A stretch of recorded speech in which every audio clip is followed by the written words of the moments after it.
Hey guys, welcome back to the channel.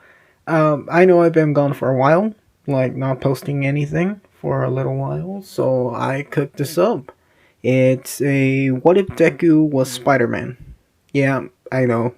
A lot of these out there mostly are AI or something like that. I'ma be honest, I've recorded this before, but the audio wasn't great. I mean, the audio still isn't great, but it was cheeks for real. Oh, and by the way, guys, peep the thumbnail. I took hours, bro. I took hours. And, well, hope you guys enjoy. And, well, let's get on with the video. Whee! Okay, so we begin the story with, well, the characters. The characters will be, of course, Izuku Midoriya, Inko Midoriya, Harry Osborn, Bakugo, and, of course, Norman Oscorp, the Green Goblin. And who can forget? Good old Uncle. But let's call him Uncle Kenji. He'll be an integral part of, well, Izuku's life. This will just be the origin story, so, yeah, I'm going off the dome and I'm technically splitting the previous part that I made and, well, went to, well, doo-doo. We begin the story 4 months before the sludge villain incident and, well, the start of the story. At this time, Deku will be receiving a, well, permission slip for a field trip for Norman Oscorp's Industries, or Oscorp Industries. And of course, why would a random middle school get like a prestige of going to this special look at this company? Well, it's because Harry decided to go to public school. Yep, in this timeline, Harry is going to be half Japanese, and, well, he's best friends with Deku. And, well, was friends with Bakugo, but only until he, well, didn't get his quirk since he just became a jerk after that. Well, after they get their parents to sign their permission slips, they go to the field trip. And in the field trip, they encounter many things. In this timeline, Deku doesn't really want to be a hero. He wants to be more of a support item type of person, like building things. He's, well, a huge nerd and he builds things. His room is full of engineering books, engineering stuff that he has built. And also he's very nerdy looking. He has glasses in this timeline, so that's how much of a nerd he is. So he's jotting down a lot of, like, notes as the field trip is going. Like, the lady in the front is giving them a speech. He's jotting all that. He sees quirk technologies. He's jotting all that. And this is when Bakugo just decides to be a bully and just, like, boom, shoulder tap him. And he drops his stuff, his notebook. So as he's picking his stuff up, Harry goes to deal with Bakugo. And as he's picking his stuff up, a spider crawls from a beam up in the ceiling, slowly slithering its way down to Izuku. And it lands on his neck. And as he's checking his notebook to see if, like, he miswrote something bites his neck, and he's like, ah! Throughout the entire field trip, he is, like, feeling dizzy, but he still wants to write down notes. And, like, I mean, catch a glimpse of Harry's dad. But he got so sick that the field trip got cut short. To some of the nerds that don't like Deku, just go, really, Deku? And to everyone else goes, well, I'm not gonna thank the nerd, so whatever. Well, while they're in the bus, well, Izuku's so sick that in the bus, he gets so motion sick that he opens the window and he just barfs out of it. Everybody's like, ew! And of course, this is more ammunition for Bakugo to use to bully him more. As they make it to school, Izuku gets, well, taken to the office and the infirmary so they can take a look at him. And they tell him to go home. And since he's sick, he has to be picked up. Well, right now, his mom is at work. But guess who isn't? Yeah, the goat, Uncle Kenji. So Uncle Kenji picks him up. They talk in the way back home, but it's quite uneventful. They have a really cool, like, father-son bonding timing, even though he's his uncle. So the next day, Deku is at class. and Bakugo comes in to bully him about the bus and him barfing. And Bakugo just says, "Really? You're really that pathetic, Deku? And you want heroes to rely on you to build their equipment? Don't make me laugh. Might as well give up, Deku." So Bakugo keeps talking like that and basically diminishing his dreams of becoming, well, a support item person. That's when Harry shows up and says, "You better shut up, Bakugo. It's not like you're gonna be an A-tier hero with your terror bomb quirk and all. You wanna go, rich boy?" "No, I'll just sue you if you do anything to me. I mean, I could sue you for all you're worth." That's when Deku gets in the way and says, "Hey, come on, Harry. Be better than that." Later, when they end up going to lunch in the cafeteria, Izuku looks at his wrist and sees something weird. A black mass, more like ink, shined green, and it looked sticky. He tried to remove it from his wrist, but it was very stuck on there. And as he's moving it, there's like a small electric shock, and it just sprays everywhere. And it sprays in the back of Bakugo. This enrages Bakugo, and like he sees behind him and he sees Deku with something on his hands, like the black mass. And he just looks and says, "Deku, another one of your damn gadgets. You're dead this time." And Bakugo starts to chase him naturally. But Izuku is, well, very nimble at this point. He's confused, like, what's going on? And he starts wondering what's going on, like, what happened to him? Why is he that fast? And why is he dodging everything? It's at this point where Bakugo actually starts throwing explosions. And so Deku just dodges this dude without even lifting a single finger, humiliating him. Just running circles around Bakugo until he just jumps over him, and Bakugo just ends up just landing in the whole table full of plates, making him look like an idiot, full of food all around him. I'm talking mashed potatoes, pudding, like collard greens, everything, and of course like milk all around him. And well, Deku gets sent to the office. And so does Bakugo. But since, Bakugo, golden child, he's gonna be the hero, he gets a slight detention, and Deku gets a really long detention and a 3-day suspension. It's safe to say that his uncle's gonna hear about this, and he's not gonna be really happy about it. This is when Uncle Kenji comes in and starts, well, getting mad at him. Deku says, "Well, I didn't break anything, so..." "It's not about you breaking anything, Izuku. It's about what you did to that boy. You made him feel humiliated. Is that what you wanted?" "Yeah, that's what I wanted. He deserved it." "Oh, so that's what we're doing now. You're choosing who deserves to be punished and who doesn't." "No, that's not it, Uncle. It's just that..." "He's the boy that's been bullying you, right? Well, he got his comeuppance, but don't do it again." "Okay, Uncle." After his 3-day suspension, Deku receives a letter from his teacher saying that a doctor, some guy named Curtis Connor, was really impressed by him from his note-taking skills.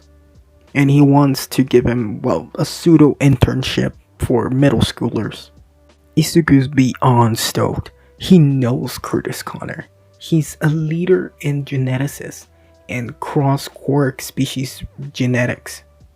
But he has bigger fish to fry. Why was he, after the 3 days, he was, well, exhibiting weird things, like a quirk? Well, he didn't need his glasses anymore. He was faster, stronger, and just last night he discovered that he can stick to walls. Because with this, he started, well, like anyone would abuse his powers, and he did not register his quirk. I mean, why would he? But he knew he had power, so might as well take advantage of that, right? I mean, it's not like he was gonna remain like that. His quirk register was gonna remain like that. He was gonna register it eventually, but not right now. He needed answers. How did he get powers? And also, he discovered a spider on his neck the day before he got suspended. It was still stuck to his neck. He doesn't know how it didn't even budge. He thinks it has something to do with it. Also, he's experimenting with a goo he can actually produce. It's more like silk, but it's made out of black energy. And he really cannot control it. Deku, well, starts going to Curtis Connor's internship, and well, he does really well. He promises, like, Deku that his college tuition would be paid, and well, this was a dream for Deku. Just that he had to be there every day, helping him create a serum that would allow him to gain a quirk. And by the way, Curtis Connor in this timeline is a crippled with no arm, and is also quirkless. So he's also working on a way to give people quirks. And it's at this point where he's also in the internships in Oscorp where Deku meets the nerdy girl from class, the quiet girl. Well, she's not as quiet over here in Oscorp. She's actually quite pretty and really talkative and extroverted. Just that at school she's, well, very, very introverted. And her name is Mizuhara. And for those of you who don't know, yeah, this would be Gwen Stacy. Well, they form a really good friendship. And Deku starts to change. Well, it might be the new muscles, the need for his glasses, the new confidence of having a quirk or something. But Deku feels like, for the first time in his life, he's actually doing pretty well. Well, back in school, someone isn't doing very well. Bakugo. He keeps on trying to, well, demean Deku or do something. But the guy is just doing well. And he has this aura about him that, well, is not affected by Bakugo's, well, mean words. So Bakugo challenges Deku. Much less of a challenge and more like him trying to beat down on Deku. Well, it doesn't work. He dodges and Bakugo says, "I knew it. There's no way that a normal person like you or Deku could dodge him. You have something, don't you? There's no way that a loser like you could beat me. So stop dodging and die!" Bakugo throws an explosion at Deku, but Deku, of course, dodges. And he feels the spider tingle this time, like Bakugo was actually trying to hurt him. And it's at this moment that Izuku actually gets serious. He starts fighting back. Well, not at full force, but actually, when he actually throws the first punch at Bakugo's chest, it had really bad form, but it had power behind him. It threw Bakugo backwards and it actually broke a rib. This of course stopped the fight and led Bakugo coughing, which landed him in the infirmary and landed Deku in the office of the principal. And guess who's there? "What did I told you, son? You weren't supposed to do this again." "Well, he started it." "I don't want to hear no he started this and he said that. I told you." I sorry, I'll pay for his medical bills, I swear." No, I will pay for them. But you will pay me back, alright? You're gonna get a job. It's about time you learn some responsibility, son." "Where should I work?" "Oh, you work for me. Doing chores around the house and chores, and you're gonna do errands for me, alright?" Deku was allowed to finish, well, the school day, and, well, Mizuhara pops into his class and saying, "Hey, what happened now?" "You know, Bakugo being a jerk." "And why are you dressed like that? It's like you're going for cosplay as a nerdy girl. You're only missing the, like, you know, the braces." "That's a secret, Midoriya." "Secret or not, well, I gotta go." "Hey, you still got more school time to do. Dr. Curtis Connor needs me."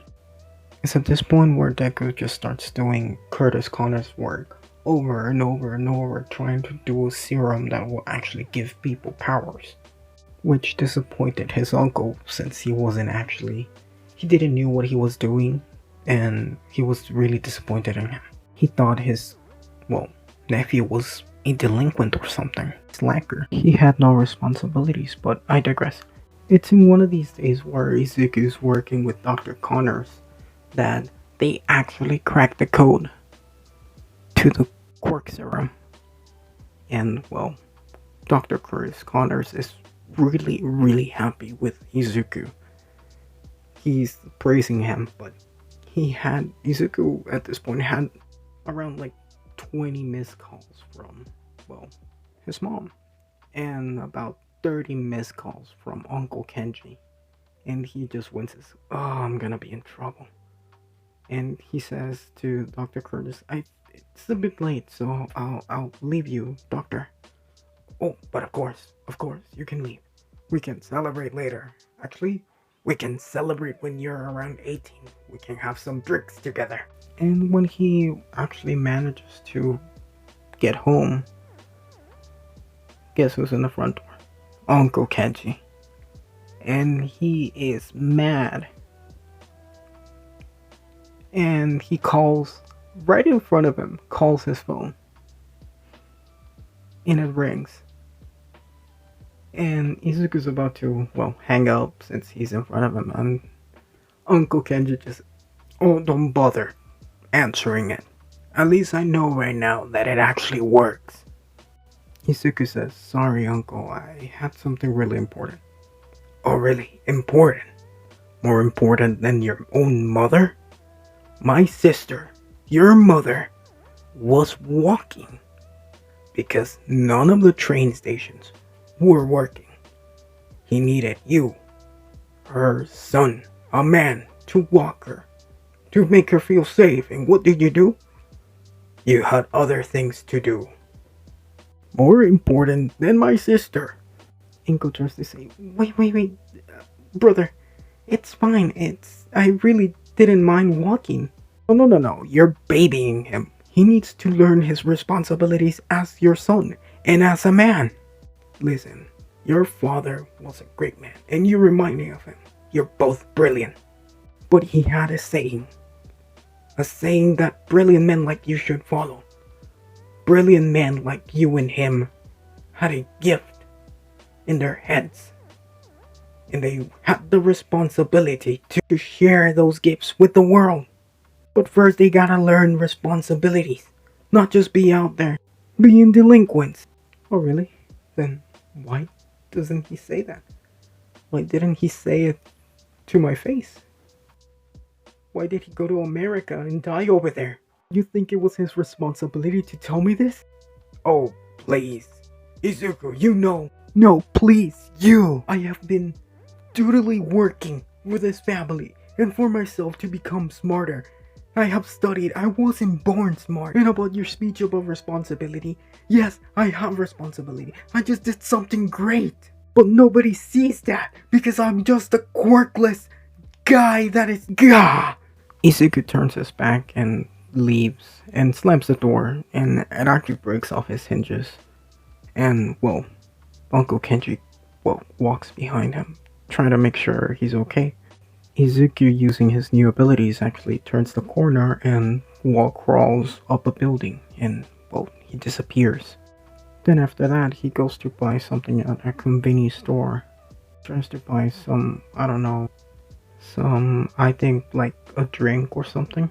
When he tries to pay for his drink, well, the store clerk or the manager, he says, sorry man, you don't have the exact change. Izuku takes a yen from the, donation box to try and pay for his drink, and the store manager says, nope, you gotta buy more than 10 yen to take 1 yen out. Well, that's ridiculous. Store manager says, well, that's store policy. Izuku says, come on, it's just 1 yen, just cut me a break, man. Do you take a higher bill or something? Sorry, we need exact change. Come on, it's just 1 yen off. Just take the extra yen. Sorry, we can. It's not my policy, man. Don't you know you have the responsibility to come out of their house with extra money? Or what, your mommy didn't give you any? There it is, that word. Responsibility. As if these people knew what he was going through. Izuku leaves the convenience store. And moments later, a man with blonde hair and sharp teeth comes out of the convenience store with a bag of money just flying everywhere. The store clerk also comes running and says, "Kid, stop him! Stop him!" Izuku, not feeling the heroic drive this time, just let the man pass. As the man passed by, he shouted, "Thanks, you're my hero!" The store manager shouts at Deku, "Hey, why didn't you stop him? Why aren't you even calling the heroes?" "Sorry, that's not my policy." Izuku walks away. The store clerk just yells profanities at him. And now we cut to Uncle Kenji, which he's on his quest to find Deku.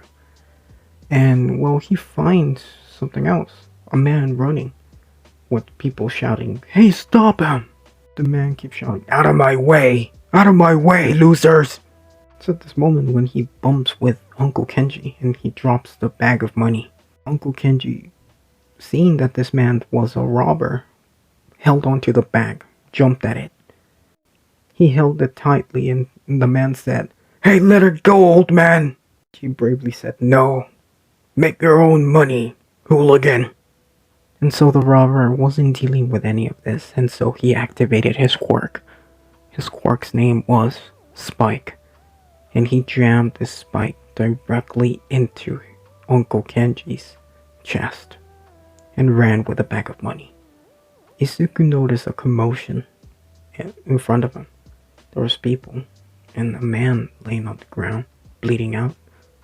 Izuku wanted to call the police or the ambulance, but he noticed the man was familiar. That's when he felt dread. He saw it was his uncle, and so with his new powers he jumped over the people, immediately trying to administer aid to his uncle, but he was fading fast. "Izuku, is that you?" Yes, uncle, please stay with me, don't close your eyes, please. "Izuku, you're a good kid, I'm sorry, you're a good kid. Oh, please, don't close your eyes, keep breathing, I got you. Somebody call an ambulance, please help me, someone please save my uncle." "Izuku, I know you're a good kid, take care of your mom." No, please, open your eyes. Come on, old man, come on. Open your eyes. No. No, please, open your eyes. After Izuku mourned the loss of his uncle in his arms, the ambulance came and, well, they declared him dead. A couple of cop cars took Izuku and went to inform his mom about the passing of her brother. As you would imagine of losing someone really dear to your heart, a sibling, she bawled her eyes out. And then the cops asked information. The cops asked if Kenji was involved with the crime, or if they knew the man, or if anything else. Inko said no, that Kenji would never do that. He was an honest working man. Cops said, "We imagined that. This was probably a crime done in desperation." The cops gave Izuku flyers of the man that killed him. They were able to assert his identity from the witnesses and cameras around the area. Izuku looked and he was horrified. It was the man that he let go. Izuku was devastated, not only devastated, angry, he hated himself for what he had done. And so Izuku vowed revenge against this monster that he let go. He would find him and made him pay. After a couple of days, Izuku had become a vigilante. Well, if you could even call him that. He was menacing, he was dark. He went around in the middle of the night, hunting people with blonde hair, sharp teeth, and a spike-like quirk. There were a lot of people like that, but he couldn't pinpoint the exact bastard that killed his uncle. Cops were on him. They could never find him. There was no quirk registry of a power like his. He could crawl walls, he was super strong and fast. Nada, nothing. The people called him the crawler of Mustafa. Not like the nice guy over at the Vigilante series. Oh, by the way, you guys should watch that anime, it's peak. But we cut from this story to see something going on in the background. We go to the labs of Oscorp, from where the spider escaped. We see in a giant screen a man horribly deformed, kinda looking like a potato with tubes sticking out of it. The man speaks and says, "How is the project of Norman of duplicating One for All? Master, I am sorry, but we have lost the sample of One for All. We did manage to copy it, but it is imperfect. The only perfect specimen escaped." Tell me how a quirk escapes Norman before I kill you and turn you into one of my nomos. Sir, we had put the sample of One for All and a spider. The spider was irradiated with high amounts of radiation, and it was completely fine. It had mutated, which meant that this creature was strong enough to handle One for All. You put my little brother in a spider? Sir, with all due respect, it's the only way we could have contained One for All. There was no other way of containing it, though it was only a fragment of the real thing. Fine, duplicate it, and exterminate the spider when you find it. I want that copy of One for All in a person. Got it? Or I will expose you for what you are to the public, Norman. Of course, sir. You know, times like this, I wish Garaki wasn't playing doctor. He's much more successful in his endeavors. It's at this point when the call ended, and, well, Norman went batshit and crazy. That man. One day I will find a way to kill that man, and I will be really the most powerful. And honestly, the world should owe me. That man is incredibly irritating. Well, for now, it's time to hunt an itsy bitsy spider.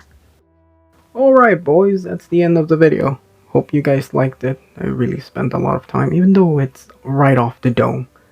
No scripts, no nothing. I just drew, made the thumbnail, and just spoke to the mic. Hope I went stupid on that mic though. Hope you guys like it. Well, like, comment, and subscribe. See you guys later. Bye!